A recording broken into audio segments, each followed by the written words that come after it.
نحمدہ و نصلی علی رسولہ الکریم۔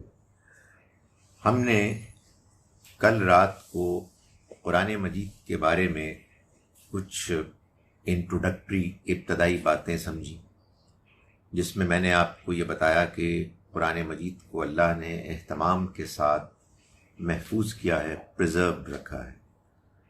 دوسری یہ بات بتائی کہ اس کی موجودہ ارینجمنٹ جو اس کی اس ارینجمنٹ سے ترتیب سے بہت مختلف ہے کہ جس ترتیب میں قرآن نازل ہوا، اللہ نے اس موجودہ ارینجمنٹ میں بہت سی حکمتیں رکھی۔ تیسری بات میں نے آپ کو یہ بتائی تھی کہ موجودہ قرآن پورے کا پورا جیسے ہمارے پاس ہے، اس کا وہ ایک اصل بڑا مضمون کہ جو پورے قرآن میں نظر آتا ہے، وہ اصل میں اس پروفیٹک مشن کا ڈسکرپشن ہے، وہ اس انذار، دعوت، وارننگ کے اس پروسیس کا بیان ہے کہ جو اللہ کے آخری رسول نے پوری زندگی اپنے آخری وقت تک اس کو جاری رکھا، اور اللہ نے اپنی اسکیم کے مطابق یہ کر کے دکھایا کہ آپ کے پیغام کے آنے کے بعد جس قوم نے آپ کے پیغام کا جان بوجھ کر نوئنگلی انکار کیا، ان کو اسی دنیا میں سزا مل گئی۔ سورہ بقرہ اور سورہ آل عمران یہ دو صورتیں ہیں کہ جو سورہ فاتحہ کے بعد آتی ہیں۔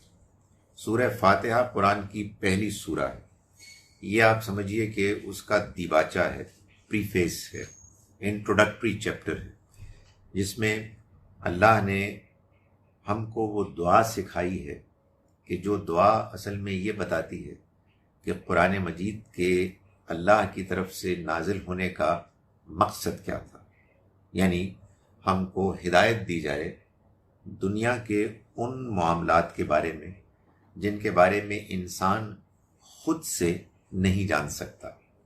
چنانچہ اس سورہ مبارکہ کو ہم ہر نماز میں پڑھتے ہیں اور اپنے اندر کی اس ضرورت کو بیان کرتے ہیں، یا یوں کہیے کہ وہ ضرورت ہمارے اندر موجود ہونی چاہیے، ہمیں اس کا اظہار کرنا چاہیے سوچ سمجھ کے کہ اس دنیا میں اللہ نے جس طرح سے اس کو ڈیزائن کیا ہے، بہت سے سوالات وہ ہیں کہ جن کا جواب انسان خود نہیں پا سکتا، اسے ان کو جاننے کے لیے، ان کا جواب پانے کے لیے اللہ کی رہنمائی کی ضرورت ہے۔ سورہ بقرہ اور سورہ آل عمران ان 54 پیئرز میں سے ہے، جوڑوں میں سے ہے کہ جو قرآن مجید کی 114 میں سے 108 صورتیں جن پر مشتمل ہیں۔ سورہ بقرہ اور سورہ آل عمران میں اللہ تعالیٰ نے دو بڑے بڑے مضامین بیان کیے ہیں۔ دونوں میں تقریباً پہلے حصے میں اہل کتاب کو دعوت ہے۔ اہل کتاب یعنی people of the book, Jews and Christians. صرف فرق یہ ہے کہ سورہ بقرہ میں معلوم ہوتا ہے کہ یہ جو انویٹیشن، دعوت ہے، یہ جیوز کو زیادہ نمایاں ہے، بنی اسرائیل کو، اور سورہ آل عمران کے جو تھرڈ سورہ ہے، جو اس کی پارٹنر سورہ ہے، اس میں یہ دعوت نصارہ کو، کرسچنز کو زیادہ نمایاں طور پر نظر آتی ہے۔ دونوں صورتوں کے سیکنڈ ہاف میں، تقریباً ایکول سیکنڈ ہاف میں، معلوم ہوتا ہے کہ اللہ تعالیٰ مسلمانوں کو خطاب کر کے، ایڈریس کر کے ان سے باتیں کر رہے ہیں، ان کو رہنمائی دے رہے ہیں۔ ہم نے کل جو پیسیجز پڑھے اس میں ہم نے یہ دیکھا کہ اللہ تعالیٰ نے یہودیوں کو خطاب کر کے ان کو یہ دعوت دی کہ وہ اس کتاب پر اور اس کے لانے والے پیغمبر پر ایمان لائیں، اور وہ شیطان ابلیس کی طرح تکبر، ایروگنس میں مبتلا ہو کر اس پیغام کو ریجیکٹ نہ کریں، یہ سوچتے ہوئے کہ وہ سپیریئر ہیں۔ اس کے بعد ہم نے یہ بھی دیکھا کہ اللہ تعالیٰ نے یہ بتایا کہ اہل کتاب میں سے، یہودیوں میں سے بہت سے لوگ یہ سمجھتے ہیں کہ وہ سپیریئر ہیں، انہیں اللہ کے ہاں کوئی سزا نہیں ہو سکتی، اگر ہوگی بھی تو بہت تھوڑے دنوں کے لیے ہوگی، اللہ تعالیٰ نے اس بات کو بڑے کلیئر انداز میں ریجیکٹ کیا اور یہ فرمایا کہ اس طرح کا کوئی معاہدہ انڈرسٹینڈنگ اللہ کی ان لوگوں کے ساتھ نہیں ہے، اور یہ واضح کیا کہ خدا تعالیٰ کے ہاں جو اکاؤنٹیبلٹی ہوگی وہ بالکل فیئر ہوگی، وہ تمام انسانوں کے لیے ایک ہی پرنسپل کے مطابق ہوگی، اللہ کے ہاں کوئی فیورٹزم نہیں ہے۔ اس بات کو بیان کرنے کے بعد جو اگلی آیات ہیں ان میں اللہ تعالیٰ دو کام کر رہے ہیں، ایک یہ کہ ان کے پچھلے تاریخ کے واقعات بیان کر رہے ہیں جس میں انہوں نے جو ایسے کام کیے جن سے معلوم ہوتا ہے کہ انہوں نے اللہ کے بتائے ہوئے پرپس کو، مقصد کو نظر انداز کیا، ان کو بیان کیا، اور ساتھ ہی ساتھ قرآن مجید بار بار ان موجود یہودیوں کے ایٹیٹیوڈ، رویوں کو بھی بیان کرتا ہے تاکہ یہ بات معلوم ہو کہ ان کے ماضی میں بھی، پاسٹ میں بھی بہت سی ایسی حرکتیں ہوئی ہیں جس میں کہ یہ اللہ کے پیغام کے بارے میں سیریس نہیں رہے، اور اب بھی ان میں سے بہت سے لوگوں کا یہی ایٹیٹیوڈ ہے۔ انہی آیات میں اب چند آیات وہ ہیں کہ جو میں آپ کے سامنے پڑھ رہا ہوں۔ آیت نمبر 102 میں اللہ تعالیٰ نے یہ بات بیان فرمائی کہ یہ یہودی نبی اکرم صلی اللہ علیہ وسلم پر ایمان لانے کے لیے اللہ کے ہاں رسپانسبل تھے، اس بنیاد پر کہ ان کے پاس آپ کے دنیا میں تشریف لانے کی پہلے سے پروفیسیز، خبریں، پیشن گوئیاں موجود تھیں، لیکن انہوں نے بجائے اس کے کہ وہ مانتے، آپ کی مخالفت شروع کر دی آؤٹ آف جیلسی۔ وہ یہ سمجھتے تھے کہ اگر کسی پیغمبر کو آنا تھا تو وہ پیغمبر یہودیوں میں سے آتے، یہ بنی اسماعیل میں سے کیوں آئیں گے؟ اور انہوں نے حضور کی مخالفت میں جو کام کیے ان میں سے ایک کام قرآن کہتا ہے انہوں نے پیروی کی، فالو کیا ان چیزوں کو کہ جن کو شیاطین سلیمان علیہ السلام کے زمانے سے پڑھتے پڑھاتے چلے آ رہے تھے، اور وہ یہ کلیم کرتے تھے کہ یہ جادو وغیرہ یہ سلیمان علیہ السلام کے زمانے میں ان کے اپنے سینکشن سے شروع ہوئے ہیں۔ قرآن مجید نے بہت کلیئرلی یہ بیان کیا کہ سلیمان نے کفر نہیں کیا، سلیمان کسی جادو کے معاملے میں انوالو نہیں تھے، بلکہ یہ شیطان، یہ جنات ہیں کہ جنہوں نے کہ کفر کیا، جادو کیا، یہ لوگوں کو جادو سکھاتے تھے۔ اور یہ جو یہودی ہیں انہوں نے ایک تو جادو کو استعمال کر کے پیغمبر کی مخالفت کی اور ان کو تکلیف پہنچانے کی کوشش کی، اور ساتھ ہی ساتھ اس علم کو بھی انہوں نے سیکھا اور اس کے بھی نیگیٹو ایسپیکٹس کو اپلائی کرنے کی کوشش کی کہ جو علم اللہ نے دو فرشتوں پر اتارا تھا، یعنی ہاروت اور ماروت پر، بابل میں، بیبیلون میں۔ اللہ تعالیٰ کا ارشاد ہے کہ یہ دونوں فرشتے نہیں سکھاتے تھے کسی کو اپنا علم، مگر یہ کلیئرلی کہتے تھے کہ دیکھو ہم تو ایک آزمائش ہیں تو تم کفر نہ کرنا، یعنی ہم جو کچھ تم کو سکھا رہے ہیں، ہمارا علم اگر تم سیکھو تو اس کو پازیٹیولی بھی استعمال کر سکتے ہو، لیکن اس کے اندر ایک نیگیٹو امکان بھی ہے کہ تم اس کے ذریعے سے لوگوں کو نقصان بھی پہنچا سکتے ہو، تو دیکھو نقصان پہنچا کر کفر نہ کرنا۔ تو ہوا یہ کہ انہوں نے سیکھا ان دونوں سے، وہ کہ جس سے وہ میاں اور بیوی کے درمیان جدائی ڈال دیتے، یعنی وہ اس کے نیگیٹو ایسپیکٹس کو سیکھنے والے بنے۔ حقیقت یہ ہے کہ وہ کسی کو نقصان نہ پہنچا سکتے تھے اس کے ذریعے سے سوائے اللہ کی سینکشن کے، اور انہوں نے سیکھا اس کو کہ جس سے انہوں نے نقصان اٹھایا، نہ کہ انہوں نے فائدہ حاصل کیا۔ اور وہ یہ جانتے تھے کہ اگر انہوں نے اس علم کو سیکھ کر لوگوں کو نقصان پہنچایا تو ان کے لیے آخرت میں کوئی حصہ نہیں ہوگا، وہ اللہ کے ہاں آخرت میں ناکام ہو جائیں گے۔ بہت ہی بری چیز ہے کہ جو انہوں نے اپنے لیے حاصل کی، اے کاش کہ وہ اس بات کو جانتے۔ اگر وہ صحیح ایمان لاتے اور تقوی اختیار کرتے تو اللہ کے ہاں ان کے لیے بدلہ بہت اچھا تھا، اے کاش کہ یہ لوگ اس بات کو جانتے۔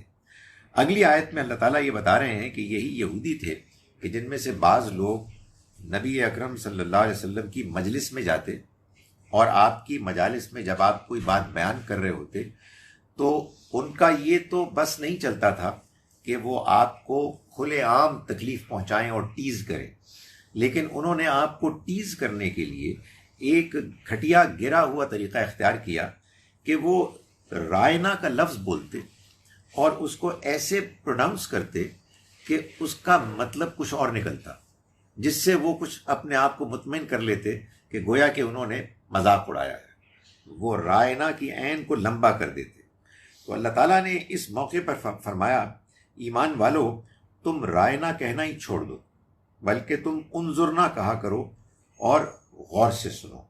یہ رائنا اور انظرنا دونوں اس موقع پہ کہے جاتے ہیں کہ جب آپ کسی کی گفتگو سن رہے ہیں اور اگر آپ کو بات پوری طرح سے سنائی نہیں دے رہی تو آپ کہیں کہ میں بیگ یو پارڈن یا could you kindly repeat۔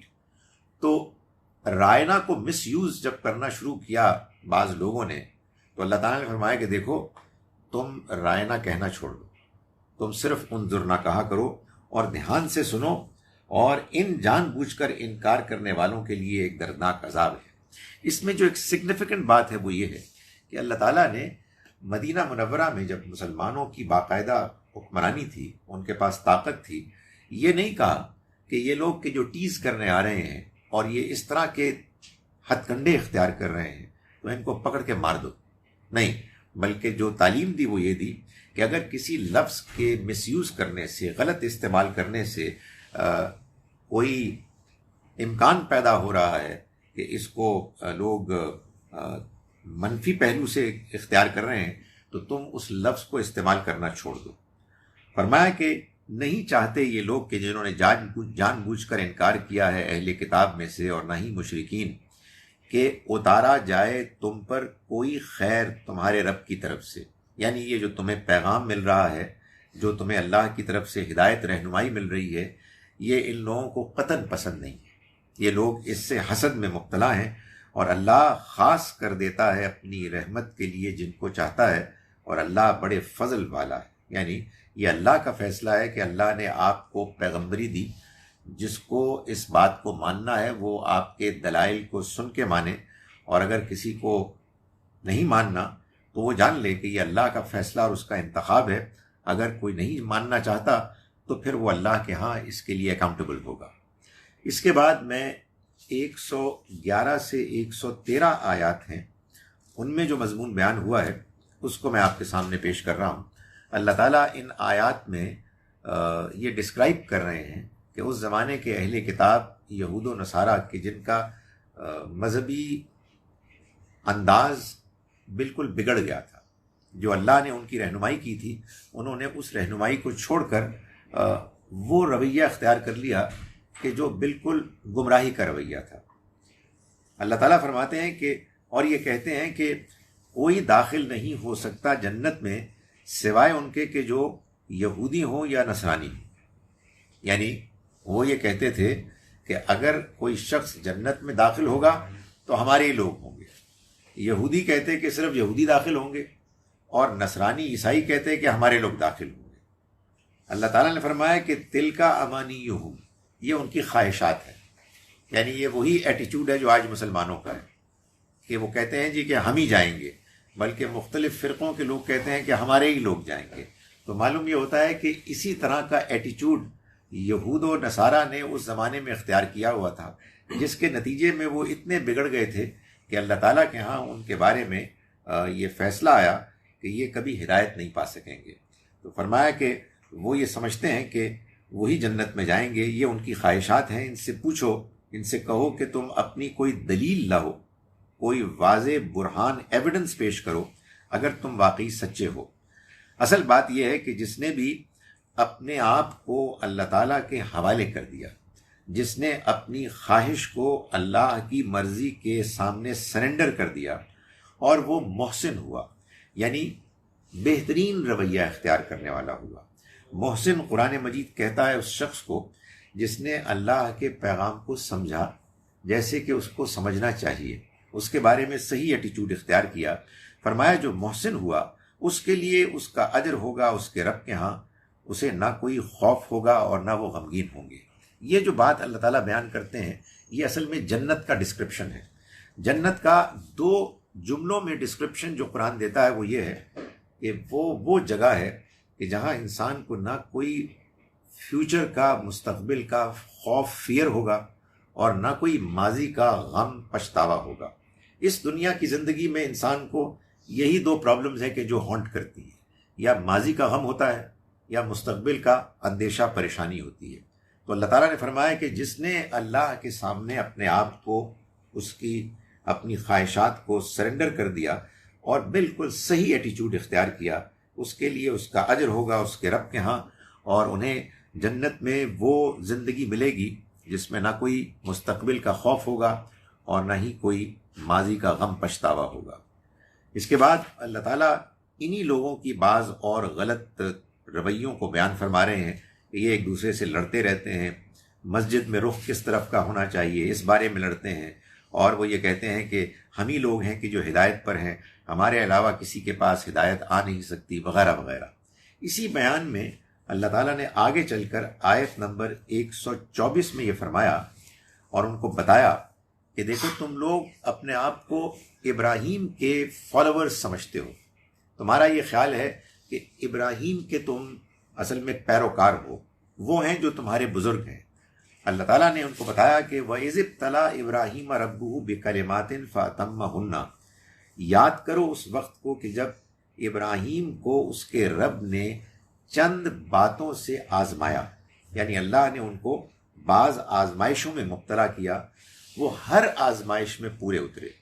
جب جب اللہ نے ان سے کوئی ایکسپیکٹیشن رکھی، انہوں نے اس ایکسپیکٹیشن پر اپنے آپ کو پورا اتر کے دکھایا۔ قال انی جاعلک للناس اماما، اس موقع پہ اللہ تعالیٰ نے ان کو کہا کہ میں اب تمہیں انسانوں کا امام بنا رہا ہوں۔ یعنی ابراہیم اگر دنیا کے انسانوں کے لیڈر بنے، اسپرچول لیڈر خدا کے نزدیک، تو وہ اپنی پرفارمنس، اپنی سنسیئرٹی، اپنی سیکریفائس کی وجہ سے بنے، اس وجہ سے نہیں بنے کہ ان کا تعلق کسی اعلیٰ خاندان سے تھا۔ فرمایا کہ ابراہیم علیہ السلام نے پوچھا کہ کیا میری اولاد کو بھی یہی موقع ملے گا، یہی سٹیٹس ملے گا؟ تو اللہ تعالیٰ نے جواب میں فرمایا کہ نہیں، میرا عہد، میری پرومس ان لوگوں کو نہیں ہے کہ جو ظالم، یعنی جو جان بوجھ کر زیادتی کرتے ہیں، جان بوجھ کر غلط رویہ اختیار کرتے ہیں، صحیح بات کو اگنور کرتے ہیں۔ اللہ تعالیٰ نے فرمایا کہ یاد کرو اس وقت کو کہ جب ہم نے اس گھر کو، یعنی مکے میں بیت اللہ کو، خانہ کعبہ کو لوگوں کے اکٹھا ہونے کی جگہ بنایا اور امن کا گہوارہ بنایا، اور یہ حکم دیا کہ تم ابراہیم کی قیام گاہ کو نماز کی جگہ بناؤ، اور ہم نے عہد لیا ابراہیم سے اور اسماعیل سے کہ تم اس گھر کو پاک رکھو گے، تم میرے گھر کو پاک رکھو گے، طواف کرنے والوں کے لیے، اعتکاف کرنے والوں کے لیے، اور رکوع اور سجدہ کرنے والوں کے لیے۔ فرمایا کہ یاد کرو اس وقت کو کہ جب ابراہیم نے کہا کہ اے میرے رب، تو اس گھر کو امن کا گہوارہ بنا دے، اور تو اس کے رہنے والوں کو رزق عطا فرما، ان کو کہ جو ایمان لائے اللہ پر اور آخرت پر۔ اللہ تعالیٰ نے جواب میں فرمایا کہ جس شخص نے انکار کیا، میں اس کو بھی زندگی میں تھوڑا کچھ رہنے کے لیے سامان دے دوں گا، بندوبست دے دوں گا، لیکن پھر اس کو میں آگے چل کے عذاب سے دوچار کروں گا، اور وہ بہت ہی بری پلٹنے کی جگہ ہے۔ اللہ تعالیٰ فرماتے ہیں کہ یاد کرو اس وقت کو کہ جب ابراہیم بلند کر رہے تھے بنیادوں کو گھر کی، اور اسماعیل بھی، اور دعا کر رہے تھے اے ہمارے رب تو قبول فرما ہم سے، یعنی اس عمل کو کہ ہم تیرے گھر کو تعمیر کر رہے ہیں، یقیناً تو سب کچھ سننے والا، سب کچھ جاننے والا ہے۔ وہ دعا کر رہے تھے اے ہمارے رب تو بنا ہم دونوں کو اپنا فرما بردار، اور ہماری اولاد میں سے بھی تو ایک ایسی امت برپا کر کہ جو تیری فرما بردار ہو، اور تو ہمیں دکھا کہ ہم اس گھر میں تیری عبادت کیسے کریں، اور تو ہم پر نظر عنایت فرما، یقیناً تو بہت پلٹنے والا ہے، رحم کرنے والا ہے۔ اور اے ہمارے رب تو بھیج ان میں، یعنی جب یہ گھر بنے گا اور اس گھر میں ایک شہر پھر بسے گا اس گھر کے ارد گرد، تو ان میں بھیج ایک رسول انہی میں سے جو ان کو تیری آیات پڑھ کر سنائیں، اور ان کو کتاب اور حکمت کی تعلیم دیں، اور ان کا تزکیہ کریں، ان کو پاک صاف کریں، یقیناً تو بہت زبردست ہے بڑی حکمت والا ہے۔ فرمایا اللہ تعالیٰ نے کہ جو ابراہیم کے دین سے اپنے آپ کو دور کرے گا وہ صرف وہی ہو سکتا ہے کہ جو حماقت میں مبتلا ہو گیا، یعنی جس نے ابراہیم کے طریقے کو چھوڑا اور کوئی اور رویہ اختیار کیا، وہ وہی لوگ ہیں کہ جنہوں نے اپنے آپ کو حماقت میں، بیوقوفی میں مبتلا کر دیا، اور اللہ نے تو ان کو چنا ہے دنیا میں بھی، اور یقیناً وہ آخرت میں انہی لوگوں کے ساتھ ہوں گے کہ جو کامیاب ہوں گے، نیک لوگ ہوں گے۔ یہ سب اللہ تعالیٰ نے بیان کیا تاکہ معلوم ہو ان کو کہ جو یہود و نصارہ تھے، جو اس بات پر فخر کرتے تھے کہ وہ اس خاندان سے تعلق رکھتے ہیں کہ جو خاندان اللہ کے ہاں پسندیدہ خاندان ہے، اللہ تعالیٰ نے یہ واضح فرمایا کہ دیکھو اللہ کے ہاں پسندیدگی کا معیار، اس کے ہاں کرائیٹیرین یہ نہیں ہے کہ آپ کسی خاص فیملی کو بلانگ کرتے ہیں۔ اللہ کے ہاں جو معیار ہے وہ یہ ہے کہ آپ کی کارکردگی، آپ کا رویہ، آپ کا ایٹیچیوڈ کیا ہے۔ چنانچہ آگے چل کے اللہ تعالیٰ نے 2 آیات میں انہی کو ریمائنڈ کرایا ایک ہی بات کہہ کے۔ یہ 2 آیات ہیں، آیت نمبر 134 134 اینڈ 141۔ دونوں میں اللہ تعالیٰ نے ایک ہی الفاظ میں یہ بتایا کہ دیکھو یہ تمہارے بزرگ کہ جن کا تم تذکرہ کرتے ہو اور جن کی بنیاد پر تم یہ فخر کرتے ہو کہ تم اللہ کے پسندیدہ لوگ ہو، اللہ کی پسندیدہ قوم ہو، تلک امۃ قد خلت، یہ وہ گروہ تھا کہ جو گزر گیا، لہا ما کسبت، اس کے کام آئے گا جو اس نے کمایا، ولکم ما کسبتم، اور تمہارے کام آئے گا وہ کہ جو تم کماؤ گے، ولا تسألون عما کانوا یعملون، اور تم سے پوچھا بھی نہیں جائے گا کہ وہ کیا کیا کرتے تھے۔ یعنی یہ تاریخ کے معاملات کی بنیاد پر لڑنا جھگڑنا کہ فلاں نے یہ کیا اور فلاں نے وہ کیا، یہ تم سے نہیں پوچھا جائے گا۔ تم جن لوگوں پر فخر کرتے ہو وہ گزر گئے، انہوں نے جو پرفارمنس دکھائی وہ اس کی بنیاد پر اللہ تعالیٰ کے ہاں انعام پائیں گے، یا جو کچھ بھی ان کے لیے اللہ کی طرف سے فیصلہ ہوگا، اور تمہارے معاملے میں اللہ تعالیٰ کا فیصلہ ہوگا تمہاری پرفارمنس کی بنیاد پر، تم سے ان کے بارے میں نہیں پوچھا جائے گا۔ اس کو بیان کرنے کے بعد آگے آیت نمبر 142 میں 142 میں اللہ تعالیٰ یہ فرماتے ہیں کہ اب کچھ بیوقوف لوگ یہ کہیں گے کہ آخر ان کو یعنی مسلمانوں کو کس چیز نے ان کے اس قبلے سے ہٹا دیا جس قبلے پر یہ اس سے پہلے نماز پڑھ رہے تھے، یعنی جو نماز پڑھنے کا رخ انہوں نے ابھی تک اختیار کیا ہوا تھا، اس رخ کو کیوں بدل لیا؟ اصل میں یوں ہوا کہ جب اللہ کے پیغمبر نے ہجرت کی مدینہ منورہ کی طرف، تو اللہ تعالیٰ نے ان کو وقتی طور پر، معلوم ہوتا ہے کوئی 16-17 مہینے، یہ حکم دیا کہ وہ بیت المقدس یروشلم کی طرف رخ کر کے نماز پڑھیں۔ اس میں قرآن مجید کا بیان یہ ہے کہ اللہ کی حکمت مصلحت یہ تھی کہ اللہ یہ دیکھیں کہ کون لوگ ہیں کہ جو پیغمبر کی پیروی کرنے والے ہیں، فالو کرنے والے ہیں، اور وہ کون لوگ ہیں کہ جو ان کی بات کو صرف اس لیے چھوڑ رہے ہیں کہ انہیں اپنی گروہی جو ایک مصلحت ہے اس کے خلاف نظر آتی ہے۔ چنانچہ مکے میں تو حضور نماز پڑھتے تو خانہ کعبہ بھی سامنے ہوتا اور ڈائریکشن میں سامنے بیت المقدس یروشلم بھی ہوتا، لیکن جب آپ مدینہ منورہ گئے تو پھر آپ کو کوئی ایک ڈائریکشن اختیار کرنا تھا، اس لیے کہ وہ دونوں ایک دوسرے کے بالکل اپوزٹ تھے۔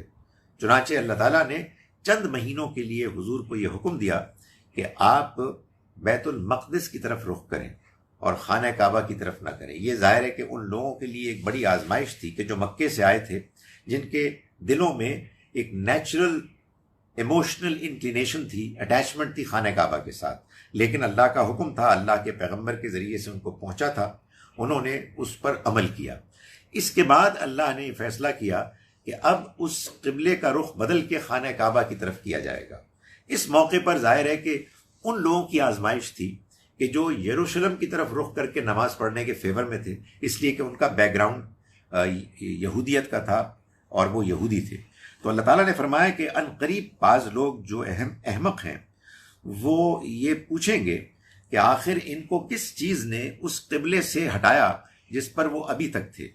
ان کو کہہ دو کہ مشرق اور مغرب سارا اللہ کا ہے، وہ رہنمائی کرتا ہے، گائیڈ کرتا ہے جن کو چاہتا ہے سیدھے راستے کی طرف۔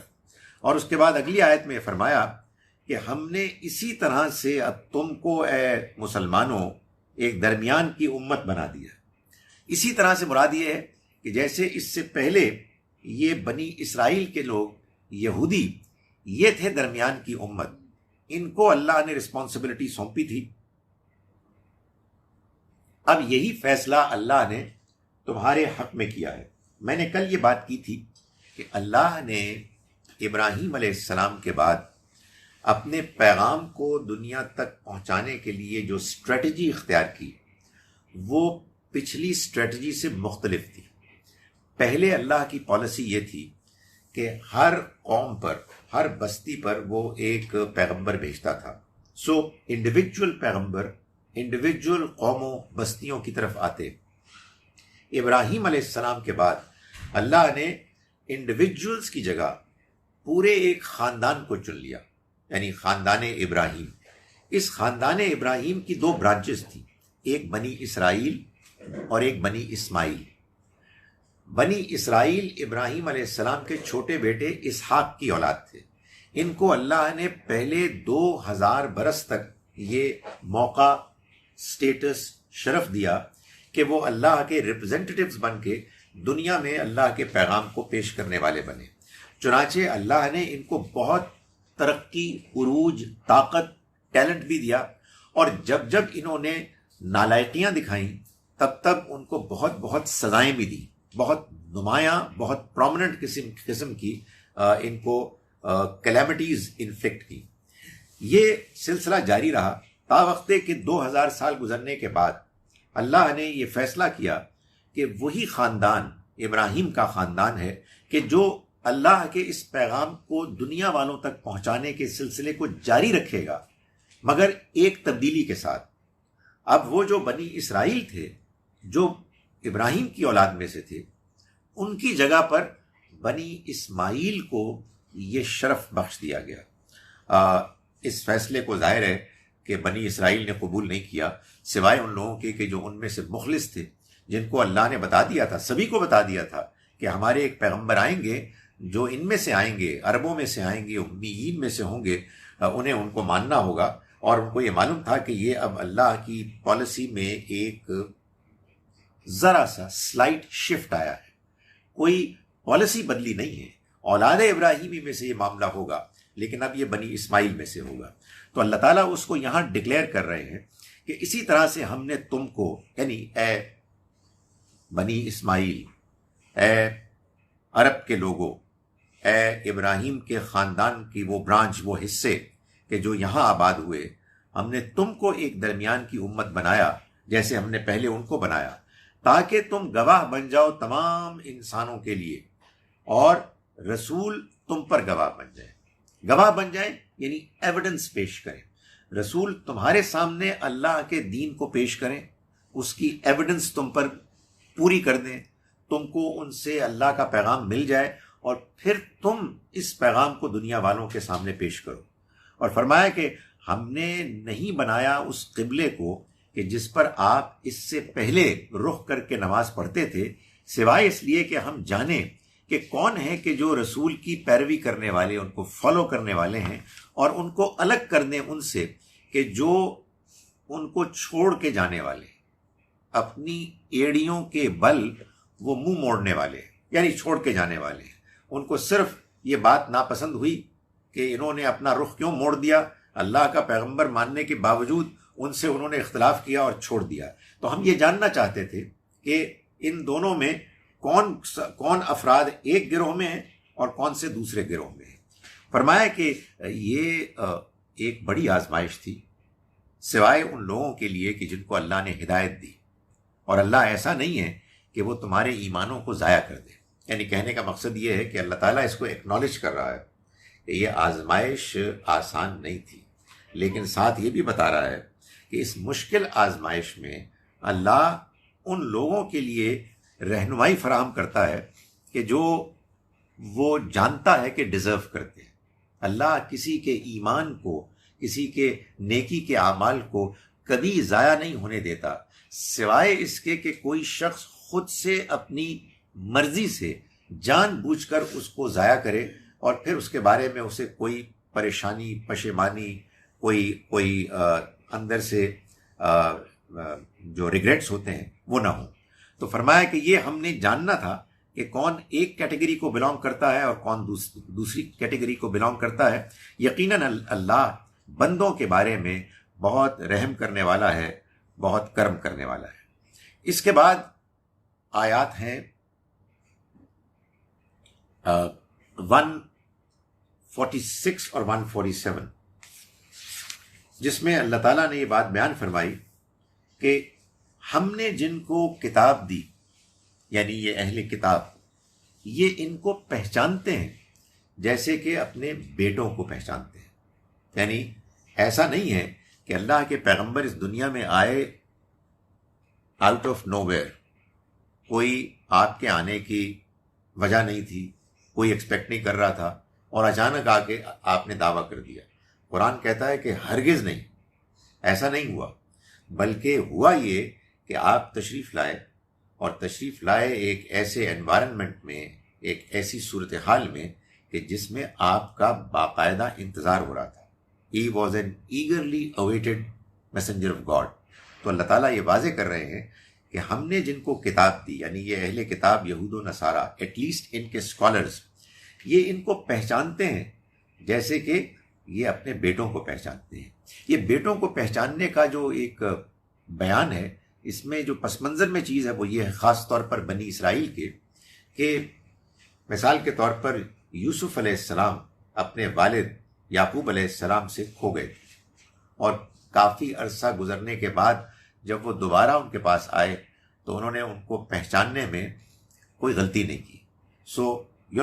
جیسے کسی کا خدا نخواستہ بچہ کھو جائے اور پھر دوبارہ اس کو واپس لایا جائے تو والدین اس کو پہچان لیتے ہیں۔ یہ بنی اسرائیل کے علماء جو اللہ کی کتاب کو پڑھتے ہیں، جانتے ہیں، یہ ہمارے پیغمبر کو اتنی کلیئرلی پہچانتے ہیں جتنا کلیئرلی والدین اپنے گم شدہ بیٹے کو جب وہ ریکور ہو جائے اس کو پہچانتے ہیں۔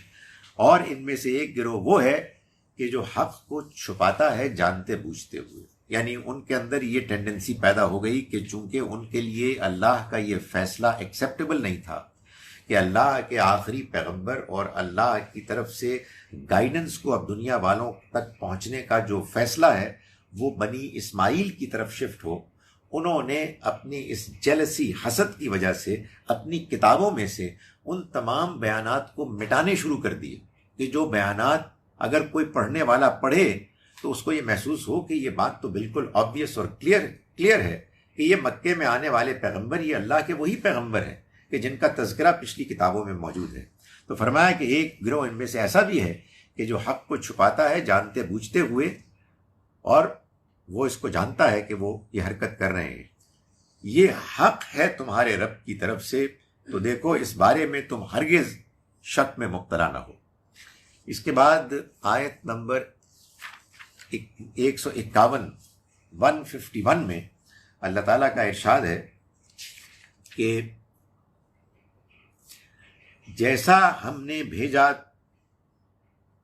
پچھلے پیغمبروں کو، بالکل اسی طرح سے ہم نے بھیجا تم میں، یعنی اے عرب کے لوگوں، اے بنی اسماعیل کے لوگوں، ہم نے بھیجا تم میں ایک رسول تم ہی میں سے، یہ تم کو ہماری آیات پڑھ کر سناتے ہیں، تمہارا تزکیہ کرتے ہیں، اور تمہیں کتاب اور حکمت کی تعلیم دیتے ہیں، اور تمہیں وہ سکھاتے ہیں جو تم اس سے پہلے نہیں جانتے تھے۔ یعنی ہم نے جیسے ہمارا پلان تھا، جیسے ہم نے اناؤنس کیا تھا، بالکل اسی طرح سے ہم نے تم میں ایک پیغمبر بھیجے ہیں جو تمہارے اندر سے ہی، تمہاری قوم سے ہیں، وہ تمہیں ہماری کتاب پڑھ کر سنا رہے ہیں، ہمارا دین تم کو دے رہے ہیں، اور اس کا مقصد یہ ہے کہ تم پاک صاف ہو جاؤ، تم پیوریفائی ہو جاؤ، تم جنت میں داخل ہونے کے مستحق بن جاؤ۔ تمہیں وہ باتیں بتا رہے ہیں جو تم اس سے پہلے نہیں جانتے تھے، یعنی تم اب ان کی قدر کرو۔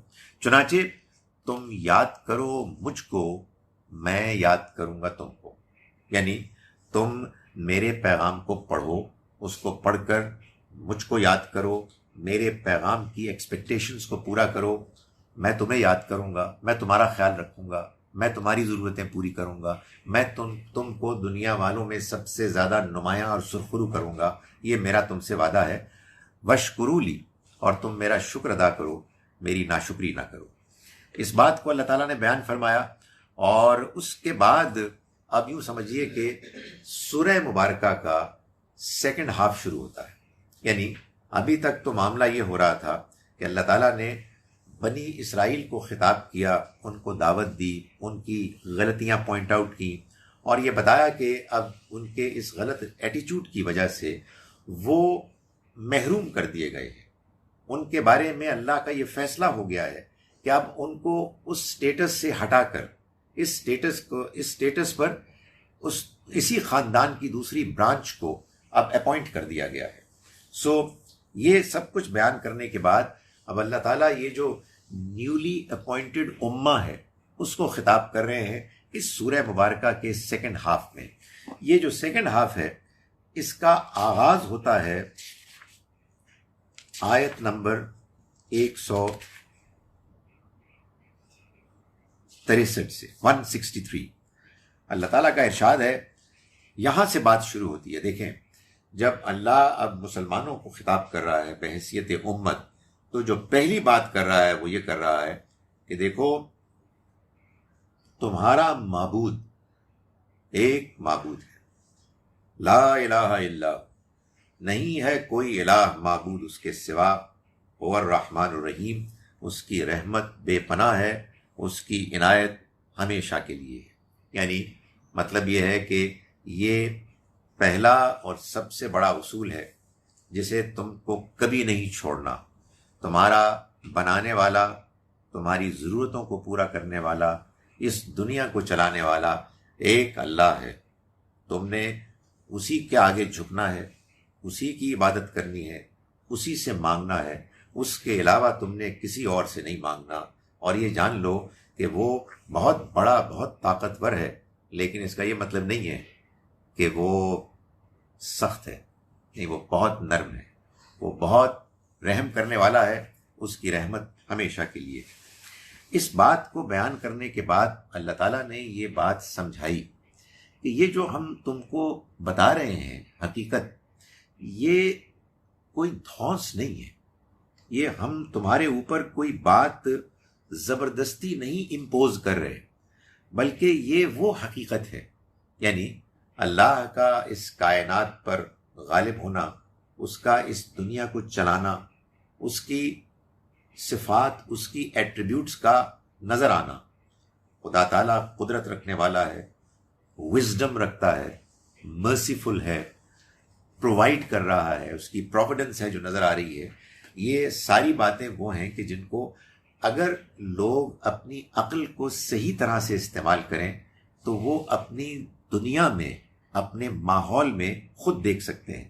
فرمایا کہ یقیناً آسمانوں اور زمین کے پیدا کرنے میں اور رات اور دن کے ایک دوسرے کے آگے پیچھے آنے جانے میں، اور اس کشتی میں کہ جو دریا سمندر میں بہتی ہے، اس سامان کو لے کر کہ جو سامان تمہارے فائدے کا ہے، تمہارا کارگو، تمہاری ضرورت کی چیزیں، پانی کے جو آدمی خود تیرنا نہ جانتا ہو اس میں چلا جائے تو ڈوب جائے، اتنا بڑا جہاز ہے کہ جو اس کو لے کے چلتا ہے۔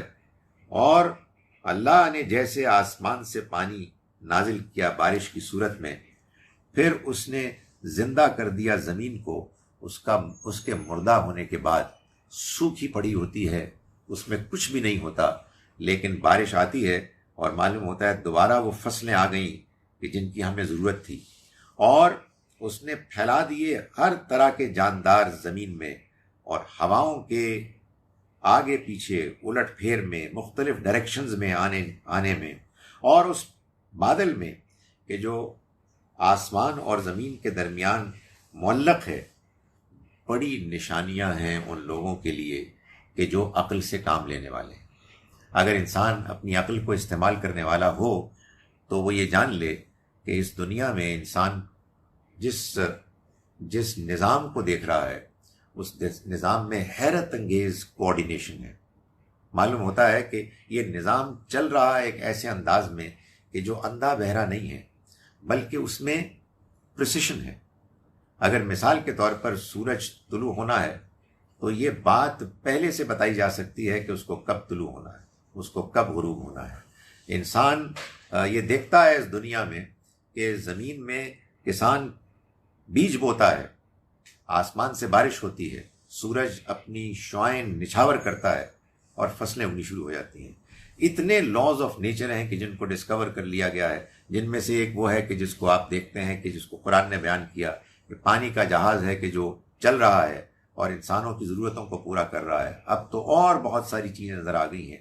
اللہ تعالیٰ فرماتے ہیں کہ جو شخص بھی ان تمام باتوں پر غور کرے گا وہ اس کا انکار نہیں کر سکتا کہ ایک ایسی ہستی موجود ہے کہ جو قدرت رکھتی ہے، ایک ایسی ہستی ہے کہ جو ہماری ضرورتوں کو پوری کر رہی ہے، ایک ایسی ہستی ہے کہ جو پلاننگ کر رہی ہے، جو انتہائی مہربان ہے. تو اللہ تعالیٰ نے فرمایا کہ اس میں بہت نشانیاں ہیں ان لوگوں کے لیے کہ جو عقل سے کام لیں، جو غور و فکر کریں. جو عقل سے کام نہیں لے گا اور اسی دنیا کو سب کچھ سمجھے گا اور اسی کی خواہشات کے پیچھے لگا رہے گا، اسے کچھ بھی نظر نہیں آئے گا. لیکن وہ کہ جو اپنی عقل کو استعمال کر کے اس کائنات کی نشانیوں پر دھیان کرتے ہیں، ان کے لیے اللہ تعالیٰ نے اس میں بہت سی نشانیاں رکھی ہیں. اس کے بعد چونکہ مسلمانوں کو اب خطاب شروع ہو گیا ہے، اللہ تعالیٰ اب ان سے کلام کر رہے ہیں اور ان کو مختلف پہلوؤں سے ان کی رہنمائی کر رہے ہیں. آیت نمبر 170 اور 171 میں اللہ تعالیٰ ان لوگوں کو خاص طور پر کہ جن کے سامنے اللہ کا پیغام پیش کیا گیا لیکن انہوں نے اس کے پیغام کو اہمیت نہیں دی، اللہ اب ان کے بارے میں تبصرہ فرما رہے ہیں. فرمایا کہ ان لوگوں میں سے بعض لوگ ایسے ہیں کہ جب ان سے کہا جاتا ہے کہ تم پیروی کرو اس کی کہ جو اللہ نے نازل کیا، تو وہ کہتے ہیں کہ نہیں، بلکہ ہم تو ان کو فالو کریں گے، اس کو فالو کریں گے کہ جس پر ہم نے اپنے آباء و اجداد کو دیکھا. یعنی جو ہمارے بڑے کرتے ہیں ہم تو وہی کریں گے، وی آر سوری، ہم کسی اور نئی بات کو سننے کے لیے تیار نہیں. اللہ تعالیٰ نے فرمایا کہ کیا یہ ایسا ہی کریں گے اگرچہ کہ ان کے آباء و اجداد وہ تھے کہ جو نہ کوئی بات سمجھتے تھے اور نہ ہی وہ ہدایت پر تھے. یعنی اللہ تعالیٰ یہ فرما رہے ہیں کہ یہ رویہ بالکل ایکسیپٹیبل نہیں ہے کہ آپ یہ کہیں کہ چونکہ آپ کے آباء و اجداد ایک خاص دین کو فالو کرتے تھے، ایک خاص ٹریڈیشن تھی کہ جس کو اپنائے ہوئے تھے، ہم نے اسی کو فالو کرنا ہے. نہیں، اللہ یہ ایکسپیکٹ کرتا ہے کہ بندہ جو بات بھی اس کے سامنے آتی ہے وہ اس پر دھیان سے اس پر غور کرے، اس کو سمجھے، اس کے صحیح یا غلط ہونے کا دیانتداری سے فیصلہ کرے اور اس کے بعد پھر وہ اپنے رویے کے بارے میں فیصلہ کرے کہ کیا اس کو پرانی ہی روش کو اختیار کرنا ہے یا جو نئی صحیح تر بات آئی ہے اس کو اختیار کرنا ہے. اسی کو تبصرہ کرتے ہوئے فرمایا کہ مثال ان لوگوں کہ جنہوں نے جان بوجھ کر انکار کیا اس شخص کی مثال کی طرح ہے کہ جو پکارتا ہے ایسوں کو جو نہ سن سکتے ہیں، جو نہیں سن سکتے کچھ بھی سوائے چیخو پکار کے. یعنی یہ جانوروں کی طرح، جیسے کوئی چرواہا اپنے جانوروں کو، ریوڑ کو جب پکارتا ہے تو ان کی کانوں میں صرف آوازیں آتی ہیں، چیخو پکار. ان لوگوں کا حال بھی یہی ہے. یہ گونگے ہیں، بہرے ہیں، اندھے ہیں، تو یہ عقل سے کام نہیں لیتے.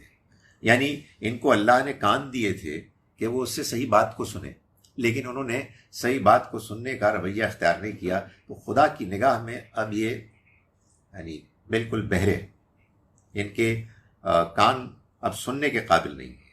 یہ زبان رکھتے تھے، زبان سے ان سے توقع کی جا رہی تھی کہ یہ اس کو استعمال کریں گے کہ صحیح بات کریں، حق بات کی تائید کریں، اس کو سپورٹ کریں، لیکن انہوں نے ایسا نہیں کیا.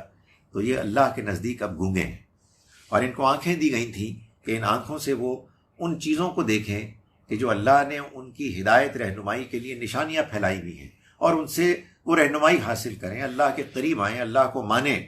لیکن انہوں نے ان آنکھوں کو ان نشانیوں کو دیکھنے سے کے لیے استعمال نہیں کیا.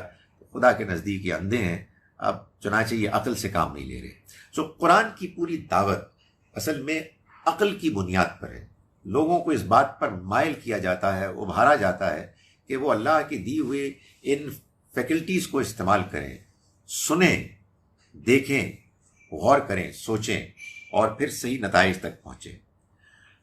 آگے چل کے اللہ تعالیٰ مسلمانوں کو جب خطاب کرتے ہیں تو مسلمانوں کو یہ بتا رہے ہیں کہ جو اللہ نے تم کو دین دیا ہے، اس دین میں کیا وہ بنیادی باتیں ہیں کہ جو وہ تم سے ایکسپیکٹ کرتا ہے۔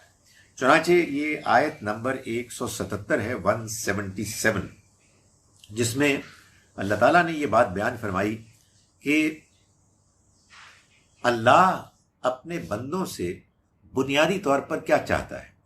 فرمایا کہ نیکی اور اللہ سے وفاداری یہ نہیں ہے کہ تم اپنے چہرے کا رخ مشرق کی طرف کر لو یا مغرب کی طرف کر لو۔ اصل میں یہ ایک اشارہ تھا اس بحث کی طرف کہ جو خواہ یہودیوں اور نصرانیوں میں، عیسائیوں میں چل پڑی تھی، جس کے نتیجے میں وہ جھگڑتے تھے۔ یہ جو مذہبی جھگڑے ہوتے ہیں جن کی کہ کوئی بنیاد نہیں ہوتی یا بہت ہی معمولی مسائل ہوتے ہیں جن میں لوگ الجھ کے رہ جاتے ہیں، یہ وہ لوگ ہوتے ہیں کہ جن کو دین کی اصل حقیقت سے کوئی دلچسپی نہیں ہوتی۔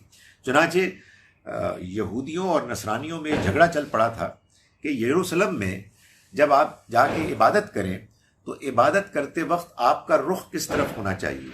تو فرمایا کہ نیکی اور وفاداری اس چیز کا نام نہیں ہے کہ تم اپنے چہروں کا رخ مشرق کی یا مغرب کی طرف کر لو، بلکہ اصل وفاداری اور نیکی تو اس شخص کی ہے کہ جو اللہ پر سچا ایمان لایا اور آخرت کے دن پر اور فرشتوں پر اور کتاب پر اور نبیوں پر، اور اس نے اپنا مال دیا لوگوں کی ضرورت کو پورا کرنے کے لیے۔ اس کی محبت کے باوجود وہ خود اس کو چاہتا تھا۔ کن کو دیا؟ غریب رشتہ داروں کو دیا، یتیموں کو دیا، مسکینوں کو، مسافروں کو، سوال کرنے والوں کو اور گردنوں کے چھڑانے کے لیے۔ یعنی وہ غلام لونڈیاں کہ جو ایک زمانے میں غلام لونڈی بن گئے، اللہ تعالیٰ نہیں چاہتا کہ وہ اب غلام لونڈی رہیں، تو وہ چاہتا ہے کہ اس کے بندے ان پر بھی خرچ کریں۔ قرآن مجید نے غلامی کے خاتمے کے لیے ایک پورا پروسیس اختیار کیا۔ امید ہے مجھے کہ قرآن مجید کے ڈسکرپشن کے دوران میں اس کو بیان کرنے کا مجھے موقع ملے گا۔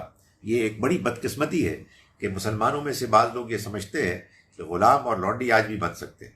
قرآن مجید، اللہ کی کتاب نے اس بات کا اہتمام کیا کہ اس لعنت کو آخری حد تک ختم کرنے کے لیے وہ اسٹریٹجی اختیار کی کہ جو اگرچہ کہ گریجول تھی، دھیرے دھیرے ہوئی، لیکن بہرحال وہ ایک ایسی اس میں دور رس اس کی پلاننگ تھی کہ اس کے بعد اگر مسلمان اس ہدایت رہنمائی کو صحیح طرح سے فالو کریں تو اس کا کوئی امکان نہیں تھا کہ یہ برائی کبھی پھر دوبارہ وجود میں آتی۔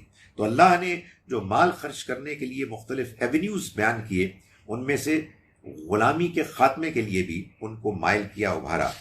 اور یہ وہ لوگ ہیں کہ جنہوں نے نماز کا اہتمام کیا اور زکوٰۃ ادا کی، اور فرمایا کہ یہ اللہ سے صحیح وفاداری کرنے والے لوگ وہ ہیں کہ جو اپنے وعدوں کو، عہدوں کو پورا کرتے ہیں جب وہ اپنے عہد کر بیٹھیں۔ یعنی جب وہ وعدہ کریں، جب کوئی معاہدہ کریں، کوئی ایگریمنٹ، کوئی کووننٹ سائن کریں، تو ان کو سوچ لینا چاہیے کہ وہ کیا وعدہ کر رہے ہیں، اور جب وہ وعدہ کرتے ہیں تو پھر اس وعدے کو وہ پورا کرتے ہیں بس۔ اور وہ خاص طور پر یہ وہ لوگ ہیں کہ جو صبر کرنے والے ہیں، ثابت قدمی دکھانے والے ہیں، تنگی میں، تکلیفوں میں اور جنگ کے موقع پر۔ یعنی ان پر مشکلات آتی ہیں، معاشی تنگیاں آتی ہیں، بیماریاں آتی ہیں، اور بعض اوقات وہ ٹینشن بھی آتی ہے کہ جو کسی اچھے کاز کے لیے انہیں کسی سے لڑنا پڑ جائے۔ تو ان سارے موقعوں پر یہ لوگ ہیں کہ جو ثابت قدمی دکھاتے ہیں، اسٹیڈ فاسٹ ہیں، صابر ہیں۔ فرمایا یہ لوگ ہیں کہ جو سچے، یعنی جنہوں نے جب یہ کہا کہ ہم اللہ کو مانتے ہیں اور ہم اللہ کے وفادار ہیں، تو ان کی بات سچی ہے، اور یہی لوگ ہیں کہ جو متقی پرہیزگار ہیں۔ یہاں سے یوں سمجھیے کہ اب اللہ کا مسلمانوں کو خطاب شروع ہو گیا ہے، اور اللہ تعالیٰ بیان فرما رہے ہیں کہ اب اللہ کی ان سے کیا توقعات ہیں۔ اس کے بعد جو کچھ بھی بیان ہوا ہے یہ بیان در حقیقت شریعت کے وہ بہت سے احکام ہیں کہ جن کو اللہ تعالیٰ نے ایک ترتیب کے ساتھ، ایک بڑی حکیمانہ ترتیب کے ساتھ بیان کیا، اس زمانے میں جو مسلمانوں کی ضرورتیں تھیں ان کے مطابق ان کو ہدایات دیتے ہوئے۔ چنانچہ اس میں اللہ تعالیٰ نے سب سے پہلا حکم شریعت کا جو دیا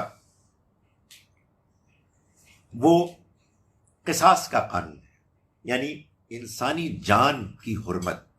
اگر کوئی شخص قتل ہو گیا تو اس کے ساتھ کیا معاملہ کیا جائے گا، یعنی قاتل کے ساتھ، اور کیا صحیح رویہ ہے۔ جان کے بعد جو دوسرا بڑا اہم معاملہ ہے وہ مال کا ہے۔ چنانچہ اللہ تعالیٰ نے اس کے بعد اس کا حکم دیا کہ اگر تم میں سے کسی کو موت کا وقت قریب آتا ہوا نظر آئے تو وہ وصیت کر کے جائے، خاص طور پر اپنے والدین کے لیے اور قریبی رشتہ داروں کے لیے۔